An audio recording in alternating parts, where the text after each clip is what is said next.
வணக்கம். 10 மணி நிலவரப்படி தமிழக வெற்றிக் கழகம் அடித்து ஆடி வருகிறது. மு.க.ஸ்டாலின் உட்பட தமிழகத்தின் அமைச்சரவை அத்தனை பேரும் பின்னடைவு. திமுக தொடர் பின்னடைவை சந்தித்துள்ளது. 52 தொகுதிகளில் திமுக முன்னிலையில் இருக்கு. அதிமுக 80 தொகுதிகளில் முன்னிலையில் இருக்கு. தமிழக வெற்றிக் கழகம் 97 தொகுதிகளில் முன்னிலையில் இருக்கு. பெரிதும் எதிர்பார்க்கப்பட்ட காரைக்குடி தொகுதியில் சீமான் 3வது இடத்தில் உள்ளார். தமிழக இளைஞர்கள் எந்த அளவுக்கு சினிமா மோகத்தில் உள்ளனர் என்பதற்கு தற்போதைய நிலவரம் ஒரு சாட்சி. இதே நிலை தொடர்ந்தால் தமிழகம் எந்த நிலைக்கு ஆகப் போகிறது என்பதை யாராலும் யூகிக்க முடியாது. அந்த அளவுக்கு ஒரு மோசமான ஒரு வெற்றியாக இது இருக்கும். பின்னாடியே ஏடிஎம்கே விரட்டி வருகிறது. ஏடிஎம்கே வெற்றி பெற்றால் ஓரளவு பெட்டர். பார்க்கலாம்.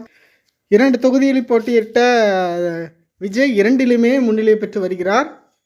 கிட்டத்தட்ட 10,000 ஓட்டுகள் வித்தியாசத்தில் பின்னடைவை சந்தித்திருக்கிறார் மு.க.ஸ்டாலின். என்னத்தை சொல்ல, என்ன ஆக போகுதோ பொறுத்திருந்தான் பார்க்க வேண்டும்.